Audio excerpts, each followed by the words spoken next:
اچھا شہید صاحب، جس طرح سے سیما حیدر آج کل بڑی ٹرینڈنگ پہ، آپ نے بھی دیکھا ہوگا کہ جس طرح سے وہ کراچی سے گئیں تو وہ ان کا اپنا عمل تھا، لیکن وہاں جا کے انہوں نے پاکستانی خواتین پر بڑی بات کی ہے اور کہتی ہیں کہ جو پاکستانی مرد ہیں وہ خواتین پر تشدد کرتے ہیں، اور وہ جو بھارتی میڈیا ہے وہ کافی اس چیز کو چھال رہا ہے کہ جو پاکستانی خواتین ہیں وہ اتنا تشدد سہ نہیں پا رہی، اس لیے وہ بھارت میں آنا چاہتی ہیں، ہمارے مذہب کو اپنانا چاہتی ہیں. تو اس بارے میں آپ بھارت کو کیا کہیں گے؟ وہ اس بھارت میں جا کے ہیومن رائٹس وائلیشن کی بات کر رہی ہے پاکستان کے بارے میں، جہاں پر دلت اور شودر، دلت جب پیدا ہوتا ہے نا، ہندو کی ایک لوور چھوٹی نیچ ذات کا آدمی ہوتا ہے دلت، جس کو ہندو کہتے ہیں، نیچ ذات کے ہیں، اس کے پورے چہرے پہ اور پورے جسم پہ ٹیٹوز بنا دیے جاتے ہیں کہ دور سے آئے تو پہچانا جائے اور براہمن سائٹ پہ ہو جائے. اور اگر دلت کسی براہمن کے گھر کے سامنے سے گزر جاتا ہے تو اس کو سزا دی جاتی ہے. کوئی شودر کاسٹ کا ہندو اگر کسی براہمن کے گھر میں 2-4 قدم رکھ کے چلا جائے اور بعد میں پتہ چلے کہ یہ شودر تھا تو وہ اینٹیں اور ٹائلیں کھڑوا کے پھینک دیتا کہ ناپاک ہو گیا. اور اگر کوئی براہمن کسی دلت یا شودر عورت کے ساتھ اس کی بےحرمتی کر لیتا ہے تو کہا جاتا ہے کہ تم پوتر ہو گئی ہو، پاک ہو کے آ گئی ہو، اور اس کے لیے سب کچھ جائز ہے. Even to rape with a Dalit اور Shudra woman is all okay for a Brahmin. تو ایسے لوگ کہہ رہے ہیں کہ عورت کی وائلیشن ہو رہی ہے، ہیومن رائٹ وائلیشن ہو رہی ہے پاکستان میں. میں یہ کہتا ہوں سیما حیدر ایک فرضی کردار ہے کسی بھی اعتبار سے. سب سے پہلے تو انڈیا کو چاہیے کہ اپنی فوج کو لائن میں کھڑا کر کے گولی مار دے ساروں کو کہ الو کے پٹ ہو. ایک پاکستان سے عورت تمہارے ملک میں داخل ہو جاتی ہے، ساتھ 3-4 بچے بھی لے کے آ جاتی ہے اور تمہیں پتہ ہی نہیں چلتا کہ وہ آئی کیسے، اور تو ایئرپورٹ آتی ہے. تو اس کا مطلب ہے کہ انڈیا کی سیکیورٹی جو ہے نا وہ کسی کھاتے میں نہیں ہے. انڈیا کا جو ایٹامک پاور اس کے پاس ہے وہ that is not in the safe hands. International community should stood up اور وہ اس کے اگینسٹ اس سے وہ گریب کر لے کہ بھائی آپ کے یہ کسی قابل نہیں ہے، کل کو آپ کے نیا کٹا کھول کے بیٹھے ہوئیں گے. یہی آپ کے ہریانے میں بجا ہوا ہوگا، یہی کسی وہ رام مندر میں بجا ہوا ہوگا آپ کا ایٹم بم، اور پھر آپ الزام کسی اور پہ لگا رہے ہوں گے. وہ سیف ہینڈز میں ہے ہی نہیں، کوئی بھی آتنکوادی آ کے کر سکے. دوسری چیز، سیما حیدر کی جو زبان ہے وہ کسی بھی اعتبار سے پاکستانی لینگویج لگ ہی نہیں رہی. سیما حیدر سے جب ایک اینکر پرسن پوچھتا ہے کہ چلو آپ نے 25-26 سال پاکستان میں گزارے تو پہلا کلمہ سنا دو، نہیں آیا. قل هو اللہ احد سنا دو. وہ صورت ہے جو 3 سال کے بچوں کو بھی آتی ہے، نہیں آتی اسے. اچھا نمازیں کون سی؟ فجر ہے اور عصر ہے یا مغرب ہے، اس طرح کے کچھ ہے. اچھا اب یہ وہ والا، اس سے زیادہ تو کام ہندو کو اسلام کے بارے میں پتا ہوتا ہے. اس کا کلاس فیلو مسلمان ہوتا ہے، وہ کاروبار مسلمان کے ساتھ کرتا ہے، وہ شام کو کرکٹ مسلمان کے ساتھ کھیلتا ہے، تو اس کو پتا ہوتا ہے نمازیں کتنی. اذان ہو جاتی ہے، انڈیا کے ہر محلے میں یہ اذان ہوتی ہے. وہ کہتے ہیں کہ جناب اچھا فجر کی ہوگی ہے، یہ عشاء کی ہوگی ہے، یہ ظہر کی ہے، یہ عصر کی ہے، مغرب کی ہے. اسے کچھ نہیں پتا تھا. یہ ایک فرضی کہانی گڑی. اور یہ وہ لوگ ہیں انڈینز کو تو میں جانتا ہوں نا، مجھے پاکستان کا میڈیا نہیں دکھاتا، اور انڈین میڈیا تو 4 دن روتا رہتا ہے. میں نے صرف ایک کام کیا، ارشدیپ سنگھ سے کیچ ڈراپ ہو گیا پاکستان کے مقابلے میں، اور وہ کیچ ڈراپ کرنے کی وجہ سے انڈیا ہار گیا. میچ جیسے جیتے تو ویڈیو بن رہی تھی اور میں نے کیمرے میں ویسے بول دیا، او یار یہ ارشدیپ ساڈا اپنا منڈا ہے، انشاءاللہ خالصتانی ہے. آپ مانیں گی پاکستان کے 25 کروڑ عوام نے اس پہ کہا دفاع کرو، پتہ نہیں کیا اس نے بات کی. کسی کی صحت پہ فرق نہیں پڑا.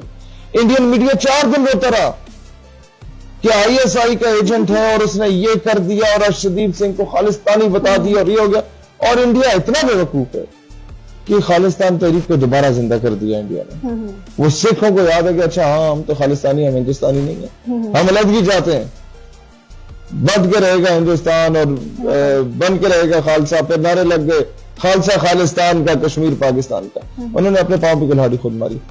وہ انڈیا جہاں کے 40 کروڑ عوام آج بھی فٹ پاتھ پہ رہتے ہیں اور وہاں پر رہنے کا بھی وہ غریب ٹیکس دیتے ہیں.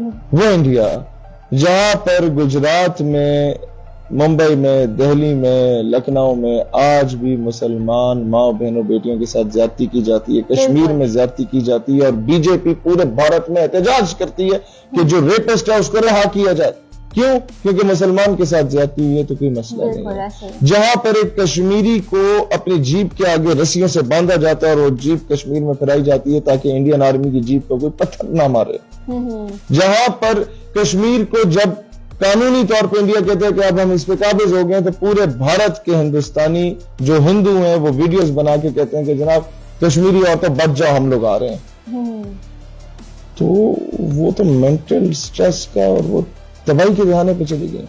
وہ جسم پہ بم باندھ کے خودکشی نہ کرے کیا کرے. انڈیا میں ممبئی میں لکھنؤ میں دہلی میں کرناٹک میں آج بھی جب پاکستان انڈیا سے میچ جیتتا ہے تو رات کو 2:30 سے 3 بجے کے درمیان مسلمان بچے بازاروں میں پٹاخے چھڑاتے ہیں اور بھاگ جاتے ہیں خوشی سے کہ ہم جیت گئے. کشمیری نہیں، ہندوستانی مسلمان. یعنی وہ آج بھی خود کو پاکستانی سمجھتے ہیں اور کہتا ہے کہ ہم جیسے لوگ جو سینئر سٹیزنز ہیں انڈیا کے، جوڈیشری میں ہیں، آرمی میں ہیں، نیوی میں ہیں، ایئر فورس میں ہیں یا پالیٹکس میں، کہتے ہیں ہم لوگ جب تک مر کے ترنگے میں یعنی انڈین فلیگ میں دفن نہ ہو جائیں تب تک ہم خود کو انڈین نہیں پروو کر سکتے. پھر یوں ہوا کہ مر کے دکھانا پڑا مجھے. ہندوؤں نے کوئی نہ کوئی ظلم تو کیا ہوگا جس وجہ سے بھارتی مسلمان پچھلے 75 سالوں سے خود کو بھارتی نہیں کہتا.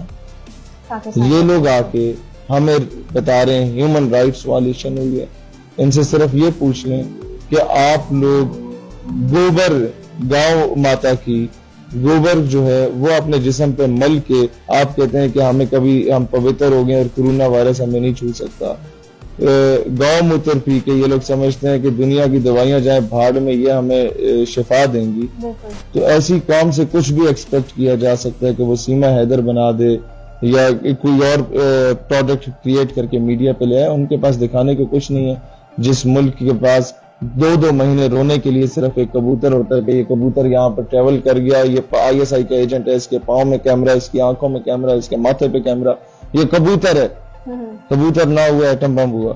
تو ایسے ریاستوں کے اگر آپ ریکمینڈ کہ ہماری پاکستانی قوم بور ہو رہی ہو تو کوئی فلم انڈسٹری یا مووی دیکھنے کی ضرورت نہیں ہے. انڈین نیوز چینلز دیکھیں، آپ کو اچھا انٹرٹین کریں گے وہ انشاءاللہ تعالی. اچھا شہیر صاحب، میرا یہ سوال ہے کہ جس طرح سے اسٹیبلشمنٹ اور ایجنسیاں ملک کی سیاسی صورتحال میں مداخلت کرتی ہیں تو کیا دیکھتے ہیں اگلے 10 سال تک ملک کہاں پہ پہنچے گا؟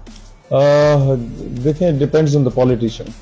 ایک پولیٹیشین جب تک اپنی CV لے کے گیٹ نمبر 4 پہ نہیں جاتا کبھی ایجنسیز اس کو اپنا زبردستی غلام نہیں بناتی. تمام سیاستدان قرآن پہ حلف اٹھا دیں اور متفقہ طور پہ آل پارٹیز کانفرنس میں فیصلہ کر لیں کہ ہم گیٹ نمبر 4 کا دروازہ جا کے نہیں کھٹکھٹائیں گے تو گیٹ نمبر 4 کو بھی اس چیز سے کوئی غرض نہیں ہوگا. کوئی زبردستی لا کے آپ کو کرے. یہی انٹرنیشنل اسٹیچر پہ ہوتا ہے. علامہ اقبال کہتا ہے یورپ کی غلامی پہ رضامند ہوا تو مجھ کو گلا تجھ سے ہے یورپ سے نہیں ہے. تو یہ خود جا کے کوئی امریکہ میں CV جمع کرا رہا ہے، کوئی روس میں جمع کرا رہا ہے، کوئی چین میں جمع کرا رہا ہے، انٹرنیشنل پاور سیکٹرز میں کہ مہاراج ہم آپ کی غلامی کریں گے، ہمیں حکومت میں لے آئیے. ایون ہمارے ایک بہت بڑے عالم دین جو ہیں انہوں نے بھی امریکہ کے آگے ریکویسٹ کی تھی کسی دور میں اور یہ بات بہت زیادہ وائرل ہوئی تھی. تو اور ان کی تقریروں میں عموماً آپ سنتے ہوں گے کہ امریکہ مرد آباد اور اسرائیل مرد آباد. تو یہ بہت بڑی ڈرامے بازیاں ہمارے ملک میں چلتی رہی ہیں. ہمیں اقتدار کی لالچ نہیں ہے، ہمیں اقتدار کی ہوس ہے. اور اقتدار کی ہوس میں سب سے پہلے ہم اپنی ریاست کو نوچ رہے ہیں اور ریاست ماں ہے. جو ماں کا وفادار نہیں ہے وہ عوام کا وفادار نہیں ہو سکتا. بالکل.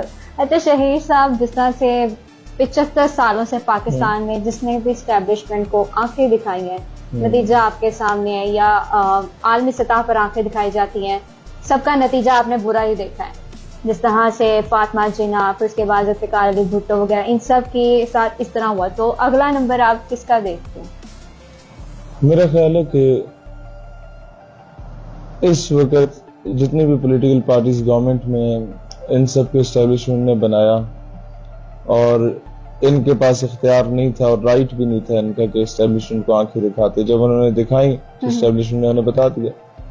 میں سمجھتا ہوں کہ آپ کو ان کی مدد لینی نہیں چاہیے تاکہ کل کو آپ ان کے آگے محتاج نہ ہو. ان کی عزت کریں، رسپیکٹ کریں، وردی کی عزت کریں لیکن بوٹ پالش نہ کریں. آپ سمجھیں میری بات؟ جی جی. ہماری فارن پالیسی بھی اسی طریقے کی ہے کہ امریکہ کو برطانیہ کو بھائی بنائیں گے، باپ نہیں بنائیں گے. برابری کی سطح پہ بات کریں. انہیں کہ either you convince me either I would convince you. ریاست کے لیے